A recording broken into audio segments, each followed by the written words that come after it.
மங்காத தமிழென்று சங்கே முழங்கு. போற்றுதலுக்குரிய பெருமைக்குரிய இந்த கல்லூரியினுடைய அனைத்து பெருமக்களுக்கும் முதற்கண் என் கனிவான வணக்கத்தினை தெரிவித்துக் கொள்கிறேன்.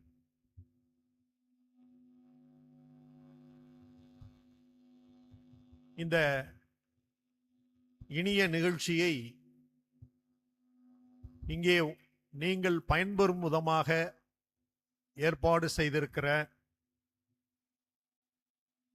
இந்த கல்லூரியினுடைய மதிப்புக்குரிய செயலாளர், மரியாதைக்குரிய முதல்வர், அன்பிற்கும் பாராட்டுக்கும் உரிய தமிழ் துறையினுடைய தலைவர் அம்மா முனைவர் டயானா கிறிஸ்டி அவர்கள், அருமையாக இங்கே ஒரு வரவேற்புரையை ஆற்றியிருக்கிற உதவி பேராசிரியர் முனைவர் மெர்சி ஆஞ்சலா அவர்கள், இந்த நிகழ்ச்சியை சிறப்பாக நடைபெற வேண்டும் என்கிற பெரும் விருப்பத்தோடு இங்கே பணியாற்றி கொண்டிருக்கிற நிர்வாக தரப்பிலே இருந்து செயல்பட்டு கொண்டிருக்கிற அனைத்து பெருமக்களே, பல் ஊடகப் பிரிவு, காட்சி ஊடகப் பிரிவிலிருந்து வருகின்றிருக்கிற பேராசிரியர்களே, அதற்கான ஒரு பயிற்சியை இங்கே எடுத்துக்கொண்டிருக்கிற மாணவியரே, அருமையாக இங்கே நம்மை ஒளிப்படம் எடுத்துக்கொண்டிருக்கிற எனது அன்பு சகோதரர் ஆதி அவர்களே, இவை எல்லாவற்றிற்கும் மேலாக சிறந்த பயனை அடைய இருக்கிற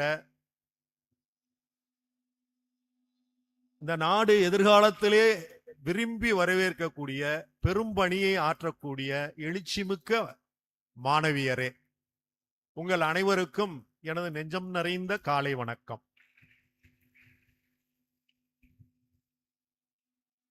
என்னுடைய உரைக்கு முன்னால் ஒரே ஒரு கருத்தை உங்களிடம் பதிவு செய்துவிட்டு போகலாம் என்று நினைக்கிறேன். அரேபிய தேசத்திலே ஜலாலுதீன் ரூமி என்கிற ஒரு கவிஞர், தத்துவ ஆசிரியர், கவிஞர், அவருடைய அற்புதமான வார்த்தை ஒன்று உண்டு, கவனமாக கேளுங்கள். நீ கடலுள் கலந்திருக்கும் சிறு துளி அல்ல, நீ கடலுள் கலந்திருக்கும் சிறு துளி அல்ல, துளியில் உறைந்திருக்கும் மாகடல் என்று உணர் என்று ஜலாலுதீன் ரூமி படைப்பை விரும்புகிற ஒவ்வொருவரையும் நோக்கி சொல்கிறார். யாரெல்லாம் ஒரு கிரியேட்டிவிட்டியை இந்த உலகத்திற்கு தர வேண்டும் என்று நினைக்கிறார்களோ அவர்களுக்கு அவர் சொல்வது என்னவென்று சொன்னால், ஒரு மாபெரும் சமுத்திரத்தின் சிறு துளியாக உங்களை நீங்கள் கருதாதீர்கள், அந்த துளிக்குள்ளே உறங்கிக் கொண்டிருக்கிற பெரும் கடலாக உணர்குங்கள் என்று சொல்கிறார். கவிதையை யாரெல்லாம் உணர வேண்டுமோ அவங்களெல்லாம் முதன்மையாக எடுத்துக்கொள்ள வேண்டியது அவர்களுடைய சுய முயற்சியையும் பெருமையையும் உணர்வதுதான். இந்த உணர்தலில் இருந்துதான் கவிதையின் மீதான உணர்தல் கூடும் என்கிற வாசகத்தோடு இன்று அருமையான ஒரு தலைப்பு, கவிதைகளும் புரிதல்களும் என்கிற தலைப்பிலே உங்களுக்கு ஒரு உரையரங்கம், அடுத்த அமர்விலே உங்களுக்கு பயிலரங்கம்.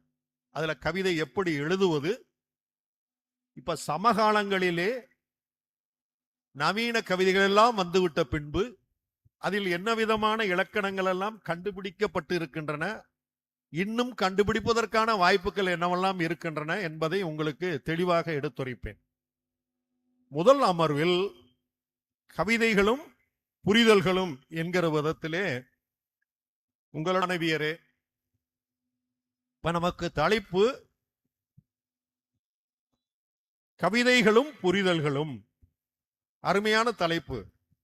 புரிதல் இல்லாத வாழ்க்கை வாழ்க்கையே இல்லை. சராசரியாக இந்த மண்ணிலே வாழக்கூடியவருக்கு கூட தன்னை பற்றிய, தன் சூழலை பற்றிய ஒரு புரிதல் இருந்தால்தான் வாழ்க்கை. ஆனால் கவிதை என்பது என்ன, அதை நம்ம ஒவ்வொன்றா சொல்லலாம். படைப்பிலக்கியம் என்று ஒவ்வொரு மொழியிலும் நிறைய இருக்கு, உங்களுக்கெல்லாம் தெரியும். புதினம் இருக்கிறது, சிறுகதை இருக்கிறது, நாடகம் எழுதுகிறார்கள், இசை பாடலாக இசைக்கிறார்கள். இது அனைத்திலும் மேலானதாக கவிதை இன்று உலகில் கொண்டாடப்படுகிறது, பேசப்படுகிறது, நேசிக்கப்படுகிறது. ஏன்? இரண்டொரு வரிகளிலே, மிக குறைந்த சொற்களிலே அது ஆழமான பொருளை உங்கள் மனதில் ஊன்றிவிட முடியும் என்கிற காரணத்தினால்தான் இலக்கிய வகைப்பாடுகளிலே கவிதை என்பது உச்சகட்டமாக சிந்திக்கப்படுகிறது. எழுத்துலக வேந்தர், தமிழ் எழுத்துலகை ஆட்டி படைத்திருக்கிற உயர்பட்ச விருதாகிய ஞானபீட விருதை வாங்கிய ஜெயகாந்தன் ஒரு முறை சொன்னார், எந்த ஒரு எழுத்தாளர் கையில் எழுதுகோலை எடுத்து இரண்டொரு சொற்களை எழுதிவிட்டார் என்று சொன்னாலும் கூட அவர் மனதிலே எழக்கூடிய ஒரு சிந்தனை என்னவாக இருக்கும் என்று சொன்னால், நாம் ஏன் கவிதை எழுதக்கூடாது? அவர் நாவலாசிரியராக பின்னாடி பெரிய அளவுல பேசப்பட்டவர், எழுத்துலகை புரட்டி போட்ட பெரும் ஜாம்பாவான். அவர் என்ன சொல்றாரு, எந்த எழுத்தாளர் என்று சொன்னாலும் கூட ஒரு கவிதையாவது எழுதி பார்த்து விட வேண்டும். இப்ப கொஞ்சம் முன்னாடி எனக்கு, ஆகவே ஜெயகாந்தன் சொன்னார், நானும் முதலில் கவிதை எழுத முயற்சித்தேன், எழுதியும் பார்த்தேன், ஆனால் அதற்கு தேவைப்பட்ட தேர்ச்சி எனக்கு கிடைக்கவில்லை. ஆகவே அதை விட்டு புதினத்திற்கு போய்விட்டேன். சற்று சிந்திங்க, இவ்வளவு பெரிய எழுத்து வேந்தருக்கு முதலில் ஏற்பட்ட ஆசை கவிதை எழுதுவது, அதில் குறிப்பிடத்தக்க வெற்றியை அடைய முடியவில்லை என்பதற்காக அவர் புதினத்திற்கு போகிறேன் என்று சொல்கிறார் என்று சொன்னால், கவிதை என்பது இலக்கிய வகைப்பாடுகளில் மற்றவையெல்லாம் கிரீடம் என்று சொன்னால், கவிதைகள் அந்த கிரீடத்தில் இருக்கிற மணி மகுடம் என்பதை நீங்கள் உணர வேண்டும். ஆகவே நம்ம தலைப்புல உள்ளே போகுவதற்கு முன்பாக 4 விதமான சிந்தனையோடு இதை அணுகலாம் என்று நான் கருதுகிறேன். ஒன்று, கவிதை என்றால் என்ன? சரிங்களா? 2, நம்மை ஆளும் கவிதைகள். 3ஆவதாக, உலகை ஆளும் கவிதைகள். 4ஆவதாக, என்னால் ஆளப்படும் கவிதைகள் என்று 4 பிரிவிலே இதை பிரித்து கொண்டு நாம் சிந்தித்தோம் என்று சொன்னால், கவிதையிலே ஒரு குறிப்பிட்ட நேரத்திற்குள் ஒரு குறிப்பிட்ட தேர்ச்சியை நம்மால் அடைய முடியும் என்று நான் உறுதியாக நம்புகிறேன். அன்புக்குரிய மாணவியரே, கவிதை இயலிலே கவிதை என்றால் என்னவென்று அற்புதமான பல பேரறிஞர்கள் எல்லாம் சொல்லி வச்சிருக்கிறாங்க. சான்றாக ஆங்கில கவிஞர், இயற்கையை மிக பெரும் நேசிப்பாளராக இருந்து உலக புகழ்பெற்ற வில்லியம் வேர்ட்ஸ்வொர்த் சொல்லுகிறார், poetry is the spontaneous overflow of powerful feelings. அவருடைய பதிவு. இரண்டாவதாக, செல்லி என்கின்ற ஒரு அழகியல் அமெரிக்க கவிஞர், the world, poetry is the unacknowledged legislators of the world. அதாவது இந்த உலகத்தை ஆளுமை செய்யக்கூடிய, அங்கீகாரம் இல்லை என்றாலும் செய்யக்கூடிய ஒரு வேலையை பொயட்ரி செய்கிறது என்று சொல்கிறார். மேத்யூ அர்னால்ட் என்கிற இங்கிலீஷ்ல மிகச்சிறந்த ஒரு கல்ச்சுரல் பொயட் என்று சொல்லக்கூடியவர், அவர் என்ன சொல்கிறார் பொயட்ரியை பற்றி என்றால், poetry is at bottom a criticism of life. ஒவ்வொருவருடைய வாழ்வியலும் அந்த வாழ்வியலை திறனாய்வு பண்ணக்கூடியது கவிதை என்கிறார். சரி, பாரதி என்ன சொல்லுகிறார்?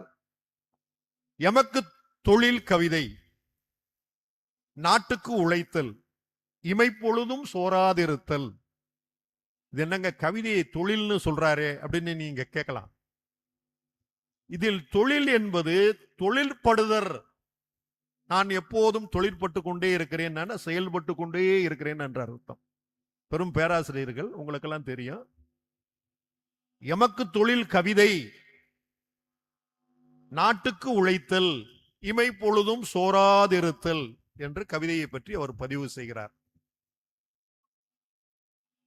அடுத்ததாக கவிமணி தேசிக விநாயகம் பிள்ளை இன்னும் அற்புதமாக சொல்லுகிறார். உள்ளத்து உள்ளது கவிதை, இன்ப உருவெடுப்பது கவிதை, தெள்ளத் தெளிந்த தமிழில் உண்மை தெரிந்துரைப்பது கவிதை என்கிறார் கவிமணி தேசிக விநாயகம் பிள்ளை. ஆக இத்தனை அறிஞர்களும் மேலை நாட்டு கிரேக்க தத்துவ ஞானியும் கவிஞருமான அரிஸ்டாட்டில் ஒரு கருத்தை சொல்கிறார். வரலாறு நடந்ததை பதிவு செய்யும், கவிதை நடக்க இருப்பதையும் நடக்க வேண்டியதையும் அழகியல் உண்மையோடு சொல்லும் என்கிறார். அந்த அழகியல் உண்மை என்பது அடிக்கோடிட வேண்டிய வார்த்தைகள். வெறுமனே நடக்க வேண்டியதை சொல்வது கவிதை என்று மட்டும் முடிக்கவில்லை அவர். அரிஸ்டாட்டில் நடக்க இருப்பது நடக்க வேண்டியதை ஒரு அழகியல் உண்மையோடு சொல்பவை கவிதைகள். ஆகவே கவிதை என்பதற்கு ஏதோ ஒரு முக்கியத்துவம் இருக்குங்கிறது இந்த வாசகத்தில எல்லாம் உங்களுக்கு புரியுதுங்களா? சரி, இப்ப அந்த கவிதை என்கிற ஒரு அந்த 3 எழுத்து சொல் இருக்கு பாத்தீங்களா, அதை மட்டுமே நீங்கள் எடுத்து சிந்தித்து பார்த்தீர்கள் என்று சொன்னால் தமிழிலே ஆக சிறந்த வார்த்தைகளில் ஒன்று கவிதை. எப்படி தமிழிலே அம்மா என்ற அடிப்படை சொல் ஒன்று இருக்கிறதோ, அப்பா என்ற ஒரு அடிப்படை சொல் இருக்கிறதோ, நமது தமிழை அமிழ்தம் என்று நினைத்து நாம் சொல்கிற தமிழ் என்ற சொல் இருக்கிறதோ, அதற்கு அடுத்ததாக கவிதை என்கிற சொல் 3 எழுத்து தான். நீங்க அதில் ஆழ்ந்து சிந்தித்தீர்கள் என்று சொன்னால் ஒரு 30 விதமான பொருள்களை உங்களுக்கு 3 எழுத்திலிருந்து சொல்ல முடியும். கவிதையில் முதல் எழுத்து கா. கா என்றால் காற்று என்று ஒரு பொருள் உண்டு. கா என்றால் தமிழ் எண்ணியல் முறையில் 1 என்று அர்த்தம். 2 வந்துருச்சுங்களா? கவி என்கிற 2 எழுத்து சொல்லுக்கு கவிழ்த்தல் என்ற ஒரு பொருள் உண்டு, கவிதை என்ற ஒரு பொருள் உண்டு, கவிஞர் என்ற ஒரு பொருள் உண்டு. ஆச்சுங்களா? அப்ப ஏற்கனவே 2, இப்போ ஒரு 3, 5 ஆச்சுங்களா? கதை என்று எடுத்துக்கொண்டால், கதை என்றால் அதில் 3 விதமான பொருள் இருக்கிறது. கதை என்றால் கதாயுதம் என்று சொல்லலாம், அது ஒரு ஆயுதம். கதை என்றால் கதைத்தல். என்னடா கதை விடுகிறாய் என்று சொல்றோம் இல்லையா? கதை என்றால் கதைத்தல். கதை என்றால் புதினம். நீங்க இந்த கதையை படிச்சிட்டீங்களா? ஆக அது கதை என்கிற 2 எழுத்து சொல்லுக்கு 3 பொருள் வந்துட்டது. அடுத்து விதை என்று சொன்னால், விதை என்றால் வித்து, விதை என்றால் தூவுதல். 2 பொருள் வந்துருச்சுங்களா? கடைசியாக தை என்கின்ற ஒரு எழுத்துக்கு எத்தனை பொருள் இருக்கும் தெரியுமா உங்களுக்கு? தை என்றால் தைத்தல், தை என்றால் தை மாதம், தை என்றால் பெண், தையலால். அப்ப வெறும் 3 எழுத்தை பிரிச்சா பொருள் அடுக்கிக் கொண்டே போகும் விதமாக அது கட்டமைக்கப்பட்டிருக்கிறது அந்த வார்த்தை என்று சொன்னால், அது தமிழ் படிக்கும் உங்களுக்கு எவ்வளவு முக்கியமானது என்பதை ஆழ நீங்கள் புரிந்து கொண்டு படிக்க வேண்டும். ஆச்சுங்களா? இப்ப கவிதை என்பதற்கு ஓரளவுக்கு ஏதோ ஒரு முக்கியத்துவம் இருக்குங்க. உலகத்துல இருக்க எல்லாத்தையுமே சொல்லிட்டாங்க, அந்த வார்த்தையும் சிறப்பா இருக்குன்னு ஓரளவுக்கு புரிஞ்சிருக்கிறீங்க. இப்ப 2வதாக நாம நம்மை ஆளக்கூடிய கவிதை. நம்மை ஆளக்கூடிய கவிதைகள் என்ன? இந்த நம்மை ஆளக்கூடிய கவிதைகளுக்கு உள்ளே போவதற்கு முன்பு நான் இன்னும் ஒரு செய்தியை உங்களிடம் பதிவு செய்ய விரும்புகிறேன். கவிதையை பற்றிய புரிதல் என்கிறது தலைப்பு, நமது தலைப்பு. புரிதல் என்பது எப்படி இருக்கணும்ங்கிறதுக்கு ஒரு சின்ன ஒரு சம்பவம், ஒரு குட்டி கதையின் மூலமாக உங்களுக்கு நான் இதை எடுத்துரைக்க விரும்புகிறேன். சூஃபி அறிஞர் தனன் என்பவரிடம் ஒரு இளைஞர் வருகிறார். அந்த அறிஞரை பார்த்து வணக்கம் செலுத்தி தான் கொண்டு வந்திருக்கிற பழங்கள் தானியங்களை அவரிடம் கொடுத்து வாழ்த்துக்களை பெற்றுக்கொண்டு பின்பு ஒரு கேள்வியை அவரிடம் கேட்கிறார். இந்த ஞானியிடம் அவர் என்ன கேள்வி கேட்டார் தெரியுங்களா? ஐயா, உலகில் இருக்கும் மற்ற செயல்பாடுகளில் இருப்பது போலே சூபிக்களின் செயல்பாடிலும் குறைபாடு இருக்கிறது என்று இந்த உலகம் கருதுகிறது. அதை நானும் நம்புகிறேன். உங்களுடைய பதில் என்ன? இதுதான் அந்த இளைஞர் சூஃபி அறிஞரிடம் கேட்ட கேள்வி. உடனே அவர் என்ன சொல்றாரு?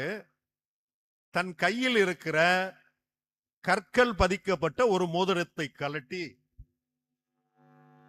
நீ இந்த மோதிரத்தை பக்கத்திலே இருக்கும் சந்தையிலே விற்று வர வேண்டும். குறைந்தபட்சம் ஒரு தங்க நாணயமாவது பெறுகிற அளவுக்கு இதை விற்று வர வேண்டும். அதற்கு குறைவு என்று சொன்னால் திரும்ப வந்துவிடு என்று அனுப்புகிறார். இவர் பக்கத்தில் இருக்க சந்தைக்கு போறாரு. ஒவ்வொரு வியாபாரியிடம் காட்டுகிறார். அனைவரும் பார்த்துவிட்டு அதிகபட்சமாக ஒரு வெள்ளி நாணயம் இதற்கு கொடுக்கலாம் என்று விலை நிர்ணயிக்கிறார்கள். இவருக்கு மன வருத்தம் ஏற்பட்டு விடுகிறது. அந்த இளைஞர் மோதிரத்தை வாங்கி கொண்டு மீண்டும் குருவிடம் வருகிறார். ஐயா, நான் இந்த மோதிரத்தை அனைவரிடமும் காட்டினேன். ஒரு வெள்ளி நாணயம் தான் இதற்கு அதிகபட்ச விலை என்று சொன்னார்கள் என்றார். உடனே அவர் சொன்னார், பக்கத்திலே இருக்கிற நகரத்திலே ஒரு வைர வியாபாரி இருக்கிறார், அவரிடம் இதை காட்டு, அவர் என்ன மதிப்பிடுகிறாரோ அதற்கு விற்றுவா என்று கட்டளை இடுகிறார். இவர் பக்கத்தில் இருக்கிற நகரத்திற்கு போறாரு. அந்த வைர வியாபாரியிடம் அதை காட்டுகிறார். அவர் இதை பரிசோதித்து விட்டு, இது 100 தங்க காசுகள் பெரும் மதிப்புக்குரியது. ஒரு பண முடிப்பை அவர் கையிடம் கொடுத்து மோதிரத்தை வாங்கிக்கிறார். இவருக்கு ஆச்சரியம் தாங்கல, இளைஞருக்கு. என்னடா, ஒரு வெள்ளிக்காசுக்கு கூட பெறாது என்று சொல்லக்கூடிய ஒரு மோதிரத்தை இவர் 100 தங்க காசு பெருமானம் உள்ளது என்று கூறுகிறாரே என்கிற ஐயப்பாட்டோடு துறவியிடம் வந்து, ஐயா, இந்த மாதிரி வைர வியாபாரி இது 100 பொற்காசுகள் பெறும் என்று எனக்கு கொடுத்திருக்கிறார். அப்போது அவர் சொன்னார், அந்த மோதிரத்தினுடைய மதிப்பை, அதில் பதிக்கப்பட்டுள்ள கற்களின் விலை மதிப்பை சந்தையில் இருப்பவர்களால் மதிப்பிடவே முடியாது. அதை மதிப்பிடுவதற்கு அது சார்ந்த ஞானமும் அறிவும் உள்ள ஒரு வைர வியாபாரியாகத்தான் முடியும். நீ சூபிக்களுடைய தத்துவத்தை பற்றி சந்தையில் இருப்பவர் மனோநிலையில் நீ நினைப்பதால் தான் இந்த தத்துவம் குறைபாடு உடையது என்று நீ சொல்கிறாய்.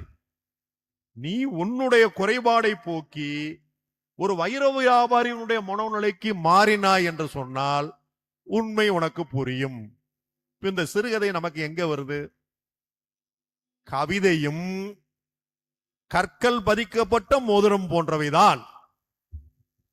அது போய் சேருகிற இடம் எதுவோ, அங்கே மதிப்பிடுவர்களுடைய தன்மை எதுவோ, அதற்கு ஏற்றாப்போல் அது மதிப்பு மிக்கதாக மாறிவிடுகிறது.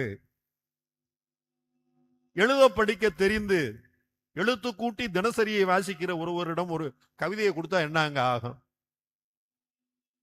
எதையோ எழுதி வச்சிருக்காங்க, ஒன்னும் புரியல, திரும்ப கையில கொடுத்துருவாரு. இல்லைன்னா ஒரு திரைப்படத்துல பார்ப்பது போல 2 வடையை வச்சு கசக்கி அதை சாப்பிட்டுட்டு தூக்கி தூர போட்டு போயிடுவாரு. ஐயோ, வடை போச்சுங்க வேண்டியதான். ஆனால் அதுவே ஆழ்ந்து வாசிக்கக்கூடிய ஆற்றல் உள்ளவரிடம் சேரும் போது எவ்வளவு பிரமாதமாக வாழ்வியலை இவர் இந்த கவிதையிலே கொடுத்திருக்கிறார் என்று நினைக்கிறோம் அல்லவா? ஆகவே உங்களை அன்போடு நான் கேட்டுக்கொள்வது என்னவென்றால், அந்த வைர வியாபாரியினுடைய மனோநிலைக்கு நீங்கள் மாறி கவிதையை புரிந்து கொள்ள வேண்டும் என்பதற்காகத்தான் இந்த சிறு சம்பவ கதையை உங்களுக்கு நான் சுட்டிக்காட்டினேன். நம்மை ஆளுகிற கவிதை என்று சொன்னேன் அல்லவா? அதாவது வாழ்க்கையை எதிர்கொள்ளும் போது பலருக்கு பல சிக்கல் வரும். நிறைய பேருக்கு என்ன சிக்கல் வரும்னா, என்னுடைய பெற்றோர்கள் எனக்கு அதிகம் சம்பாரிச்சு வைக்கல, என்னை சுற்றி வறுமையே இருக்கிறது, என்னால் எதுவும் செய்ய முடியவில்லை அப்படின்னு 2 கையை விரிச்சு வேற சொல்லிடுவான். ஒரு கவிஞர் பார்த்தாரு, தமிழ்நாட்டில் தாராபாரதி என்கிற ஒரு கவிஞர் வெறும் பள்ளி ஆசிரியராக 30 ஆண்டுகள் பணியாற்றியவர். இந்த வெறும் கை என்று இப்படி நீட்டுகிற கையை பார்த்து அவர் பாடினார் பாருங்க ஒரு பாட்டு. இன்று வரை நம் உள்ளங்களை தைத்து கொண்டு பெரும் பொருள் தந்து கொண்டு இருக்கிறது. வெறுங்கை என்பது மூடத்தனம், விரல்கள் 10 மூலதனம்,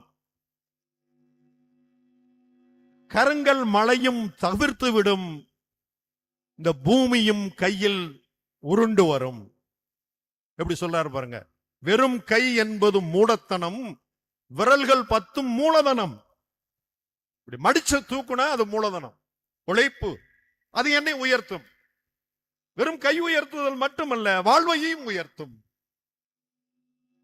அதை நீங்கள் வெறும் கை என்று நினைத்தால் எங்க தவறு எங்க இருக்கு? நமக்குள்ளே இருக்கிறது. அப்ப நம்ம இந்த கவிதை ஆளுது பாத்தீங்களா? ஒரு 4 வரிகள் உள்ள ஒரு கவிதை தொடர்ந்து பேசப்படக்கூடிய ஒரு கவிதையாக, நம்மை ஆண்டு கொண்டிருக்கிற ஒரு கவிதையாக இருக்கிறது இல்லையா? இது போகட்டும். மகாகவி பாரதி, உங்களுக்கெல்லாம் தெரியும், பாரதியை தொடாமல் கவிதைகளை நம்ம யாருமே பேச முடியாது. அவர் ஒரு கவிதை சொல்கிறார், அது நம்மை எந்த விதத்தில் ஆளுகிறது என்பதை நீங்கள் கொஞ்சம் சிந்திங்க. 4 வரி உள்ள ஒரு கவிதைங்க. அவருடைய தனிப்பாடல் வரிசையிலே, ஞான பாடல்கள் வரிசையிலே வந்திருக்கிற அக்கினி குஞ்சு என்கிற ஒரு கவிதை 4 வரிதான். மிக உயரிய ஒரு சித்தாந்தத்தை உள்ளடக்கிய ஒரு கவிதை. நீங்க எல்லாம் படிச்சிருக்கீங்களான்னு தெரியல. அன்புக்குரிய மாணவியரே, அந்த கவிதையை கவனமா கேளுங்க. அக்கினி குஞ்சொன்று கண்டேன், அதை அங்கே காட்டிலோர் பொந்திடை வைத்தேன், வெந்து தணிந்தது காடு, தளல் வீரத்தில் குஞ்சொன்றும் மூப்பென்றும் உண்டோ, தத்தரிகிட தத்தரிகிட தித்தோம். இது என்ன மாதிரியான ஒரு கவிதை பாருங்களேன். அக்கினியே குஞ்சு என்பது ஏன் குஞ்சுன்னு சொன்னாரு? சிந்திக்க சிந்திக்க பொருள் விரியக்கூடிய ஒரு சின்ன வார்த்தைங்க. ஒரு கோழி இருக்கிறது, அந்த கோழியினுடைய குஞ்சை குஞ்சு என்று சொல்லிவிடலாம். ஒரு விலங்கு இருக்கிறது, ஒரு நாய் இருக்கிறது, குட்டி என்று சொல்லிவிடலாம். ஒரு மனிதர் இருக்கிறார், குழந்தையாக இருக்கும்போது குழந்தை என்று சொல்லிவிடலாம். ஆனால் அக்கினியை குஞ்சு என்று சொல்ல முடியுமா? குஞ்சும் அதுதான், மூப்பும் அதுதான், தன்மை ஒன்றுதான். குஞ்சு என்று நீ நினைக்காதே. அதற்கு மிகச்சிறந்த உதாரணம், நீர் 2 மாதம் ஒரு இடத்தில் தேங்கி இருந்தால் அது கெட்டு போன நீர். மண்ணின் மேலே அழுக்குகள் சேர்ந்து கொண்டே இருந்தால் அது மண்ணு கலர் நிலமாக மாறிவிட்டது, அல்லது மக்கி போன நிலமாக இருக்கிறது, தூய்மையான நிலம் இல்லை. சொல்லுகிறோம்ல, காற்று எரிக்கிற புகையிலாலோ ஏதோ ஒரு காரணத்தினால் மாசுபட்டு போகும்போது கெட்ட காற்று சொல்றோம்ல. ஆனால் நெருப்பு என்றாவது கெட்ட நெருப்பு, நெருப்பினுடைய தன்மை கெடுதல் செய்யலாம். கெட்ட நெருப்பு என்றோ அல்லது இப்போத்தான் உருவான ஒரு சிறு பொறிங்க, அது குஞ்சுங்க. ஒரு தீப்பெட்டியை எடுத்து ஒரு குச்சியை இப்படி கிழித்து ஒரு குடிசையிலே ஒருவர் போடுகிறார் என்று சொன்னால், பெரும் நெருப்பு செய்யக்கூடிய வேலையை இப்போதுதான் தோன்றிய இந்த நெருப்பும் செய்து விடுவதால் அக்கினி குஞ்சே போதும் ஒரு காட்டை அழிப்பதற்கு. இது ஒரு குறியீட்டான மிக உயரிய கவிதை. காட்டை ஏன் அழிக்கணும்? புதர் மண்டி போயிருக்கிற மனித மனங்களை சுட்டு பொசுக்கி அவர்களை பக்குவப்பட்டவர்களாக மாற்றுவதற்கு என்ன வழி உண்டோ அதுபோல்தான் ஒரு காட்டிலே இருக்கிற அழுக்குகளை இந்த அக்கினி குஞ்சு சுட்டு எரிக்கிறது. இதோட அந்த கவிதையை வெறுமனே முடிக்காம அவர் சொல்றாரு, ஒரு ஆனந்த கூத்து. இந்த வரிகள்ல இருந்துதான் அந்த பொருள் நம்மளால கொள்ள முடியும். தத்தரிகிட தத்தரிகிட தித்தோம். இந்த வரியை சொல்லிவிட்டு ஒரு கவிஞன் ஆனந்த கூத்திடுகிறான் என்று சொன்னால், அவன் மனோநிலை இந்த சமூகத்தினுடைய உயர்வுக்காக தன்னையே கூத்தடிவராக மாற்றிக்கொள்கிறது. ஒரு உள்ளம் பாய்ந்த கவிதையா இருக்கா? நம்மை ஆளுமை செய்கிற கவிதையா இருக்கா? 3வது பாரதிதாசனுடைய ஒரு கவிதையிலிருந்து ஒரு கவிதையை சொல்றேன் பாருங்களேன். நம்மை ஆளக்கூடிய கவிதை, அற்புதமான கவிதை. பாரதிதாசன் தமிழ் மொழி பற்றும் அழகியல் பற்றியும் சமூக இழிவுகளை பற்றியும் பெண்களின் உயர்வை பற்றியும் எழுதி குவித்திருக்கிறவை ஏராளமானவை, குறுங்காப்பியங்கள் ஏராளமானவை. அதுல எல்லாம் உங்களுக்கு பாடத்திட்டத்துல நிறைய வர இருக்கு. இப்ப நாம அவருடைய அழகின் சிரிப்பு என்கிற ஒரு கவிதை நூல், சின்ன நூலுங்க, ஒரு 15 தலைப்புல அவர் எழுதிக்கிட்டே வர்றாரு. காடு, குன்றம், தென்றல், அதுல ஆள் என்கிற ஆலமரத்தை பற்றியான ஒரு கவிதை. அதுல 10 கவிதை இருக்கு. இந்த 10 கவிதையில 8வது பாடல் ஒரு அற்புதமான ஒரு காட்சியை நமக்கு கண் முன்னே கொண்டு வந்து நிறுத்துகிறது. ஒரு வேடிக்கையும் விசித்திரமும் நிறைந்த ஒரு கவிதையாக நம் கண்முன் விரிகிறது, அழகியலாக விரிகிறது. என்ன கவிதை அது? கிளையினில் பாம்பு தொங்க விழுதென்று குரங்கு தொட்டு விளக்கினை தொட்ட பிள்ளை வெடுக்கென குதித்தது போல் கிளைதோறும் குதித்து தாவி கீழுள்ள விழுதையெல்லாம் ஒளிப்பாம்பாய் எண்ணி எண்ணி உச்சி போய் தன் வாழ் பார்க்கும். இந்த காட்சியை ஒரு நிமிடம் அப்படியே உங்க மனசுல நிப்பாட்டி பாருங்க. எவ்வளவு அற்புதமா அதை சொல்லி வைக்கிறாரு. அதில் ஒரு குரங்கனுடைய தவிப்பு சொல்லப்படுகிறது. ஒரு குரங்கு இவ்வளவு தவிக்கிறதே என்கிற ஒரு பரிதாப உணர்வு ஏற்படுகிறது. அதே சமயம் அந்த குரங்கை அந்த பாம்பு தீண்டவில்லை, அந்த பாம்பை இந்த குரங்கு கொல்லவில்லை. இரண்டும் இயல்பாக நடக்கிறது. ஆனால் அந்த சம்பவத்தின் போது நடக்கிற அந்த அற்புதங்கள் என்னவென்று சொன்னால், ஒரு விளக்கை தொட்ட பிள்ளை எப்படி குதித்து தவ்வி விலகி வருமோ அதுபோல பாம்பை விழுதென்று தொட்ட குரங்கு அடுத்த மேல இருக்க கிளைக்கு தாவ நினைக்கிறது. என்ன பிரச்சனை? எல்லா இடத்துலயும் சின்ன சின்ன விழுதுகள் தொங்கிக் கொண்டே இருக்கிறது.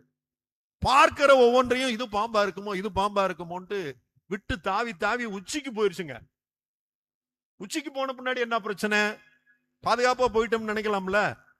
அங்க உட்கார்ந்த பின்னாடி அதனுடைய வாழ்க்கையில தொங்கிக்கிட்டு இருக்கு. கீழே பாக்குது, அதையும் ஒரு பாம்பு என்று அது கருதியது.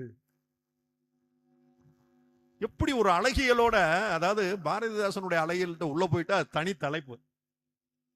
பெரும் கடல், மா கடல், அதுல ஒரு சின்ன துளிதான் இது.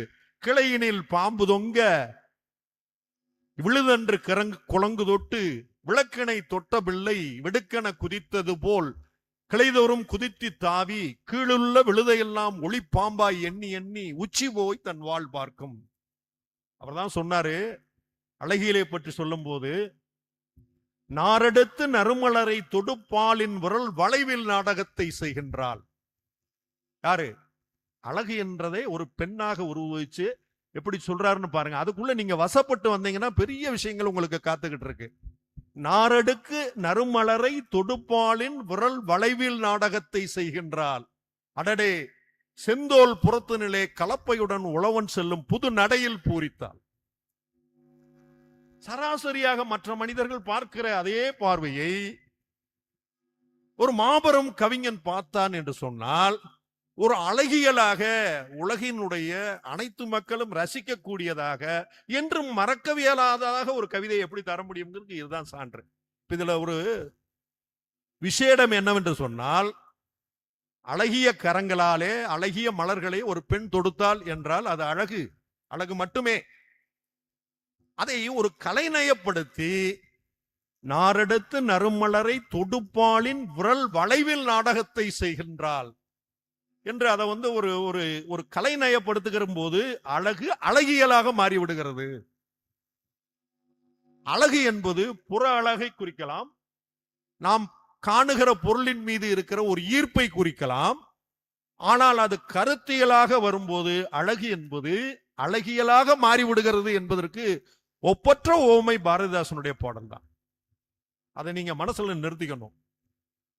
அப்பதான் அழகியலோடு சேர்ந்து கவிதையை, அதாவது ஏற்கனவே ஸ்பான்டானியஸ் ஓவர்ஃப்ளோ பவர்ஃபுல் ஃபீலிங்ஸ் சொன்னோம் இல்லையா, அந்த பவர்ஃபுல் ஃபீலிங்ஸ் என்பதில் துயரம் இருக்கு, அன்பு இருக்கு, தவிப்பு இருக்கு, தேடல் இருக்கு, எல்லாமே இருக்கு. ஆனா நீங்க அழகியலை மட்டும் தானே சார் சொல்றீங்க அப்படின்னா அதுவும் ஒரு மிக பெரும் கூறு.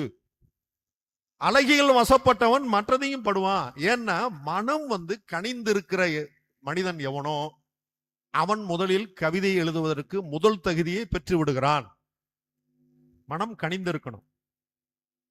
அடுத்ததாக எழுத்தின் மீது ஒரு ஈர்ப்பு இருக்க வேண்டும். 2 ஆச்சுங்களா? மூன்றாவதாக வாசிப்பு பழக்கத்தை கூட்டி தன்னை மெருகேற்றி கொண்டு வருபவனாக இருக்கணும். இதெல்லாம் உங்களுக்காக சொல்லப்படுறதான். கனிந்த மனம் இருக்க வேண்டும், தேடல் இருக்க வேண்டும், எழுத்தின் மீது ஒரு ஈர்ப்பு இருக்க வேண்டும். அது அழகியலாகவோ அல்லது கோபம் சார்ந்த ஒரு சாடலாகவோ தன்னுடைய மன உணர்வை இறக்கி வைக்கிற ஆற்றல் உங்களுக்கு வர வேண்டும். இது கடைசியா வர்றது. அப்படி வந்துட்டா நீங்கள் ஆளுகிற கவிதையை நீங்கள் படைக்கலாம். அதுக்கெல்லாம் உதாரணம் சொல்ல போறோம். இப்ப பாரதிதாசனுடைய ஒரு பாடல், ஆளுமை மிக்க ஒரு பாடல் சொல்லிட்டோமா? இப்ப கவியரசு கண்ணதாசனுடைய ஒரு பாடல் உங்களிடம், நம்மை ஆண்ட கவிதை என்கிற தலைப்பு. ஆளுகிற, இன்றைக்கும் வாசிக்கிட்டே தானே இருக்கும், ஆளுகிற கவிதை. அது என்ன கவிதை? ஆண்டாள் திருப்பாவை அருமையாக 30 பாடல்களை 30 நாட்களும் அந்த மாதத்திலே பாடுவது போல கண்ணபுரானுடைய ஒரு காதலை, அவருடைய நேசத்தை பெரும் விதமாக திருமணமாகாத பெண்கள் விரதம் இருப்பதற்காக பாடப்பட்ட அற்புதமான பணுவல். தமிழிலே இருக்கிற பணுவல்களிலே மிக நேர்த்தியாக குறைந்த வயதில் பாடிய ஒரு பெரும் பாடல் எது என்று சொன்னால் அது தயங்காமல் நான் சொல்வேன், ஆண்டாள் எழுதிய திருப்பாவை. அதுக்குள்ள போனோம்னா அதுவும் தனியா போயிடும். திருவம்பாவை என்று ஒரு பாவை உண்டு. அது மாணிக்கவாசக பெருந்தகை ஈசனுடைய பிரேமையினால் எழுதப்பட்ட அற்புதமான 20 பாடல்களை உள்ளடக்கியது திருவம்பாவை. இந்த 2 பாவையையும் படித்து கண்ணதாசன் முற்றிய நிலையில தைப்பாவை என்ற ஒரு கவிதை எழுதியிருக்கிறார். உங்கள பேராசிரியர்கள் பலர் அதை வாசிச்சிருக்கலாம்.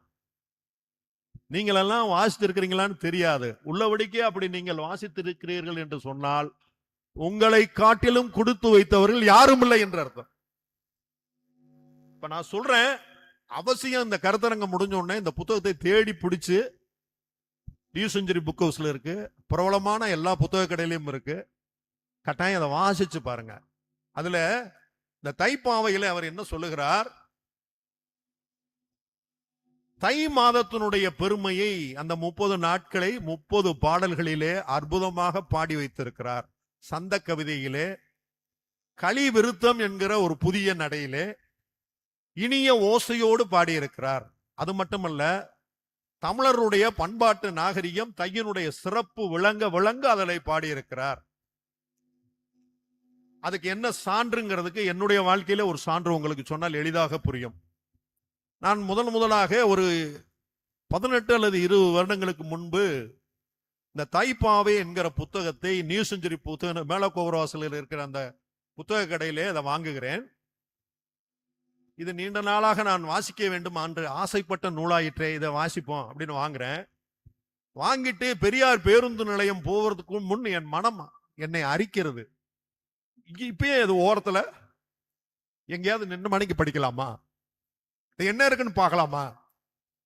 ஆனா பேருந்தை விட்டுருவோம் இல்லையா, அதனால வீட்டுல போய் படிச்சுக்கலாம் அப்படின்னு ஒரு ஆசையில ஆவலை அடக்கி கொண்டு பேருந்துக்கு வர்றேன். திருமங்கலம் போற பேருந்துல ஏறி உட்காந்துச்சு. நான் திருநகர் போகணும். பயணச்சீட்டு வாங்கி பையில வச்சாச்சு. ஆவலை அடக்க முடியவில்லை. சின்ன புத்தகம் தானே, திருநகர் போவதற்குள் இந்த புத்தகத்தை படித்து விடலாம் தானே என்று புத்தகத்தை எடுத்தேன். முதல் பாடலை படித்தேன், 2ஆம் பாடலை படித்தேன், குடித்தேன். போயிட்டே இருக்கு. எந்த அளவுக்கு போயிருச்சுன்னா 30 பாடல் முடியும் வரை நான் பேருந்தில் இருப்பதை மறந்து விட்டேன். 30 பாடல் எப்ப முடியுது தெரியுங்களா?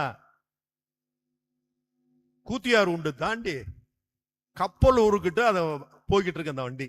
நான் இறங்க வேண்டிய இடம் இது திருநகர் 3வது நிறுத்தம். 30 பாடல் முடிஞ்ச பின்னாடிதான் எனக்கு சூழல் புரிகிறது. திரும்பி பார்க்கிறேன், வண்டி கப்பலூர்ல போய்கிட்டு இருக்கு. அடிச்சு பிடிச்சு ஓடி வந்து நடத்துனரிடம், ஐயா திருநகர்ல இறங்கணும், தெரியாம இங்க வந்துட்டேன், ஏன் தூங்கிட்டீங்களா அப்படின்னாரு அவரு. ஆமையான்ட்டேன். படிச்சேன்னு சொன்னா இன்னும் கொஞ்சம் சிரிப்பாரு. அங்க இறங்கி மீண்டும் என்னுடைய வீட்டிற்கு வந்தேன். அப்ப என்ன செய்து இந்த கவிதை? நாம் இருக்கிற சூழலை மறக்க செய்து தன்னை நோக்கி முழுமையாக இழுத்துக் கொள்கிறது. அப்படி ஒரு பாட்டு சொல்றேன் பாருங்களேன். கண்ணதாசனுடைய பாடல் தைப்பாவையில. காலை மணியோசை, களத்து மணி நெல்லோசை, வாழை இளையோசை, வஞ்சியர்கை வளையோசை, தாளை மடலோசை, தாயார் தயிர் மத்தோசை, கோழி குரலோசை, குளவையர்வாய் தேனோசை, ஆளி அலையோசை அத்தனையும் மங்களமாய் வாழிய பண்பாடும் மாயமொழி கெட்டிலையோ. தோழியர் கைத்தாங்க தூக்கிய பொன்னடி நோவ மேலியதம் இல்லத்து மேலெழுவாய் தைப்பாவாய். ஒரு மாதத்தை ஒரு பெண்ணாக பாவித்து ஒரு 8 வரிக்குள்ளே என்னவெல்லாம் சொல்ல முடியும் என்பதை சந்தநயத்தோடு அற்புதமாக பாடி வைத்திருக்கிறார். அந்த காட்சியை நீங்க எப்படி வேணாலும் எடுத்துக்கலாம். நீங்க இன்றைக்கு 2வது அமர்வுல நாம பயிலரங்கம் வரும்போது அது வரும். படிம காட்சிகள் என்றால் என்ன, படிமம் என்றால் என்னன்னு, அதுக்கெல்லாம் இதுக்கு சான்று. நாம் வாசிக்கிற கவிதை நம்மை ஈர்த்து ஒரு பெரிய செய்தியை நம் மனக்கண் முன் கொண்டு விடுகிறது என்றால் அது படிம கவிதை. இது கொண்டு வரும். எப்படி கொண்டு வரும் தெரியுங்களா? அடுக்கு அடுக்காக, கட்டுக்கட்டாக அந்த தை மாதத்திலே நிகழ்கிற சம்பவத்தினுடைய அடுக்குகளை அடுக்கு தவறாமல் கொண்டு வரும். தை பிறப்பதற்கு முதல் நாள் காலை மணியோசை, களத்து மணி நெல்லோசை. தை பிறந்தாச்சு, தாயார்கள் பொங்கல்லாம் வைக்கிறாங்க, படையல் வைக்கணும், சாமி கும்பிடணும். வாழை இளையோசை, வஞ்சியர்கை வளையோசை. அப்பதான் கோழி கூவுற நேரம். கோழி குரலோசை, குளவியர் வாய் தேனோசை. ஆரவாரம் முக்க குளவியர். அப்புறம் என்ன ஆயிருது? ஆளி அலையோசை அத்தனையும் மங்களமாய் வாழிய பண்பாடும் மாயமொழி கெட்டிலையோ. உன்னை சுற்றி நடக்கிற ஒவ்வொரு அந்த ஓசையும் மாய மொழியாக உன் காதில் விழவில்லையா? ஆகவே தைப்பாவாய், எங்கள் வீட்டுக்கு வா. எப்படி வரணும்? தூக்கிய பொன்னடி மேவ மேலியர்தம் இல்லத்து மேலெழுவாய் தைப்பாவாய். மேலியர் என்றால் வேளாண்மை செய்கிற பெருமக்கள். உழுதுண்டு வாழ்வாரே வாழ்வாருங்கிறோம்ல, அவர் பின்னாடிதான் எல்லாரும் போகணுங்கிறாங்க. இன்னைக்கு அவங்க தான் எல்லாரும் பின்னாடி இருக்காங்க. ஆகவே ஒரு மாதத்தை பெண்ணாக கற்பனை செய்து அதில் வருகிற காட்சியை தமிழர் பண்பாட்டு நாகரிகத்தோடு பொருத்தி காட்டி சந்தநயத்தோடு பாட முடியும் என்று சொன்னால் எவ்வளவு பெரிய தேர்ந்த ஞானம் கவிதையின் மீது அவருக்கு இருக்க வேண்டும். இத்தனைக்கும் அவர் உயர்நிலை கல்வி படித்தவர் அல்ல. நீங்க குறிச்சுக்கணும். கற்ற கல்வி என்பது, கற்கும் கல்வி என்பது நமக்கு உயர்வு செய்யும். அதுவும் பெண்களுக்கு, தையலுக்கு கல்வி என்பது மிக மிக மிக மிக முக்கியம். கல்வி இல்லாத பெண்கள் கலர் நிலம். பாரதிதாசன் படிக்காத பெண்களை நாட்டில் நினைக்கவே கூடாது, நாடே நினைக்க கூடாதுன்றார். ஆகவே பெண்களுக்கு கல்வி அவசியம். ஆனால் அந்த கல்வியையும் தாண்டி இந்த பண்பாட்டு நாகரிகம் சார்ந்த விஷயங்களை ஆண்களும் பெண்களுமாக உள்ளே வாங்கி கொள்ள வேண்டும் என்பதற்காக எழுதப்பட்ட மிக உயர்ந்த பாடல் அந்த பாடல். ஆயன் கிளியானால் ஆய்ச்சி கனியானால் என்று ஒரு வரி வரும் தைப்பாவையில. ஆயன் கிளி ஆயிட்டா ஆய்ச்சி கனியாகிறாள் அப்படிங்கிறான். காதலன் அப்படின்னா காதலி இப்படி. வீணையடி நீ எனக்கு, மேவு விரல் நான் உனக்கு சொல்கிறார் இல்லையா பாரதி. அது போல இது வரும். ஆகவே நம்மை ஈர்க்கிற கவிதை பாரதிதாசனிடம் நாம கண்ணதாசனிடம் ஒரு பாடலா பார்த்துட்டோம். இந்த அளவிலே என்னுடைய கவிதை குறித்த இந்த செய்திகளை உள்வாங்கி புரிந்து கொண்டிருக்கிற உங்கள் அனைவருக்கும் என் நெஞ்சம் நிறைந்த வணக்கத்தினையும் வாழ்த்துக்களையும் தெரிவித்து முடிக்கிறேன். நன்றி, வணக்கம்.